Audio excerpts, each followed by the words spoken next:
Hey everyone, and thanks for joining us for our daily semifinal recap show. I'm your host, Lauren Kalil. Day two is a wrap in South Africa at the Fittest in Cape Town, and here to check in on all the action is Zoe Schnetler, the leaderboard. We have been waiting hours. You have been up all night now, but we finally have it in front of us.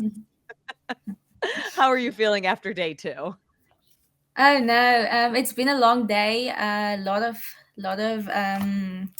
surprises for the lift, and a lot of waiting for the leaderboard. But finally, it's up, and we can talk about it, and then I can go to sleep. And then you can go to sleep before the final day of competition. We will start looking at the women's side of the leaderboard. And tomorrow is going to be crazy because in first place, tied for first place, the Michelles. Michelle Merand, she holds the lead just because of that first place in workout four, but Michelle Basnett both at 356 points. Crazy. Yes, definitely no Tomorrow is going to surprise be there. what do you think even looking forward into tomorrow? It really is anybody's competition between these two women trying to get that one game spot. Definitely, like looking at the workouts for tomorrow, I don't think any of them has the advantage. It can literally be anybody's game. Do you think any of the other women in third, fourth, or fifth does have the potential to sneak in and games ticket away from either of them? At this point, I think looking at the point difference, almost 30 points between first and third place. I don't think two events is really going to make that big of a change. But maybe for somebody else can come up to third place, maybe that can change. But I don't think. I think it's between the two Michelles for first place. Hmm.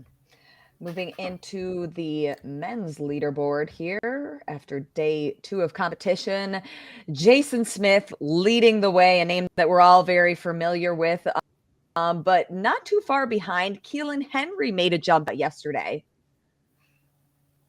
Yes, I think after yesterday, seeing him perform, I don't think I expected him to be top three at this stage. But yeah, he is. He really caught up today.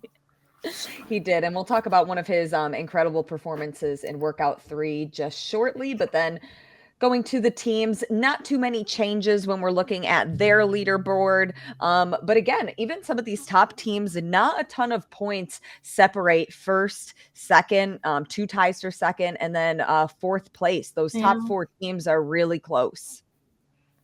Yeah, so those are the top three teams are the top three teams we've been speaking about Mhm. yesterday as well. So, but still, the point difference is not that big. So at this stage, it can still be any of the teams that can take it. Absolutely. So let's start the day with event three, talking about the men's side. We had ring muscle ups, bar facing burpees, and deadlifts. Keelan Henry, he absolutely destroyed this workout, finishing about 45 seconds ahead of second place, Darren Zernimer. What was it like Yes. watching that and seeing Keelan finally showing up to the competition on that leaderboard? It was definitely a surprise. Going into this, I don't think I expected him to do so well in this workout, especially at the start. I think Darren was he was ahead at the start, and I was thinking he might even take it. But Keelan Henry caught up, and he just kept making the lead even bigger. So very, very surprising, very impressive. Yeah, I did not expect that, but I'm happy he caught up and he did so well in this workout. Yeah, and then on the women's side, two names that are unfamiliar to me. Maybe you know a little bit more about them, but we had Christina Lividakis and Levern Engelbrecht. They were both at the top of the leaderboard after event three. What was it like watching these two women kind of tick up for this specialty? So yeah, I'm also not familiar with these two names actually. But I think Christina is not from South Africa, so she's the first person out of South Africa to be in the top three in one of the workouts, which is impressive. But also with this workout, she actually also dominated the competition. I think, also by almost a minute, she beat the rest of the heat. What is it like seeing other places of Africa show up on the leaderboard? Because right now it's so dominant with South Africa, but then having somebody from a different location show up in a top 3 place, it's pretty cool. It is. I think, well, obviously, Africa is already smaller compared to all of the other regions. But other countries, so obviously South Africa is the biggest one here in Africa. So seeing other countries that are even smaller having like one person stand out is very impressive. It's so nice to see because I think it's like seeing the underdogs just rise. It's so cool. Rising to the top. It's also fun to talk Yes, about different names in the mix too, especially when that we're still learning a also. lot, yeah, about the athletes from Africa. On to event 4. This is personally one of my favorite to watch during competition. It's the barbell Mm, complex. We get to see people really go for it, whether it yes. pans out in their favor or whether they miss that final jerk. Mhm. Looking at the men's side, top 5 spots were only separated by 1 kilo. Justin Holiday, he took the win with 143 kilos. Is this a weight that you expected to see an athlete like him put up in the complex? So that Justin Halliday is a new name. I don't think I've ever heard that name. All three of the guys in the top three are new names to me that I've never seen. So it's very surprising to see them at the top of this workout, but also not really because usually I think even on the lady side you'll see it. Some of the heaviest lifters are not necessarily the top athletes in this competition.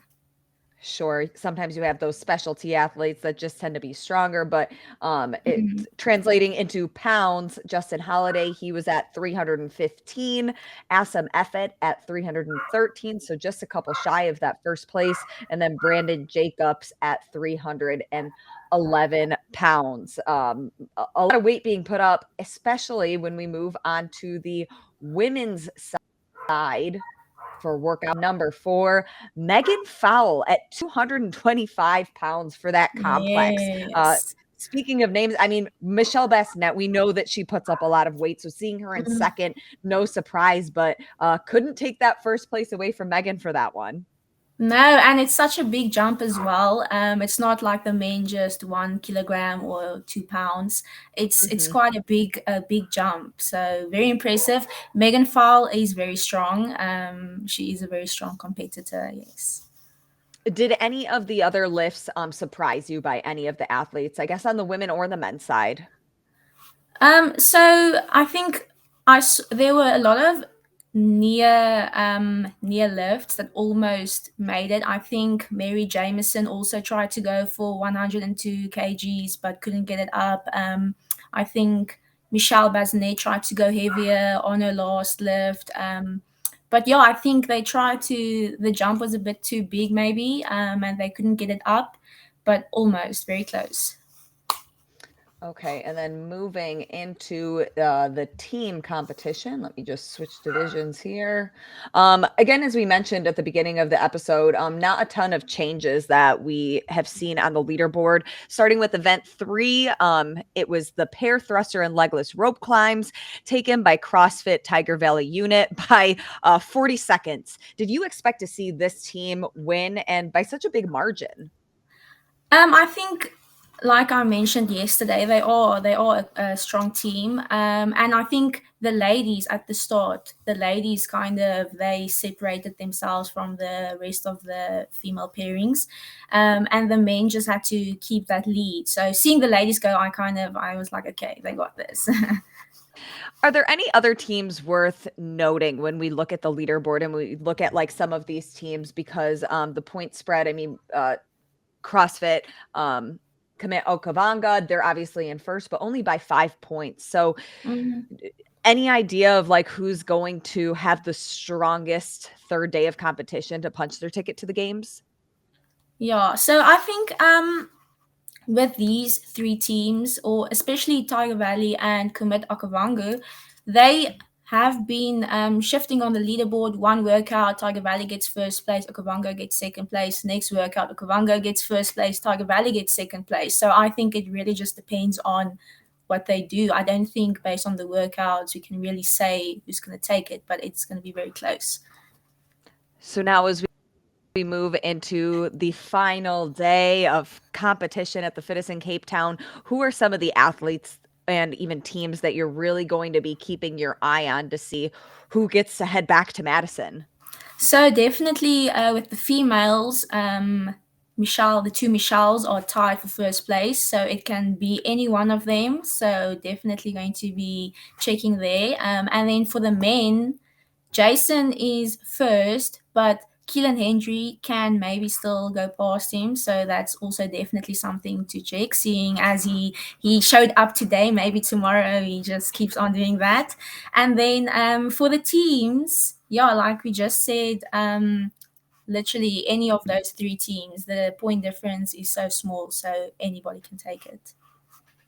It's going to be another exciting day. That's what we like to see is the point spread Yes, so yes. close because then you're sitting.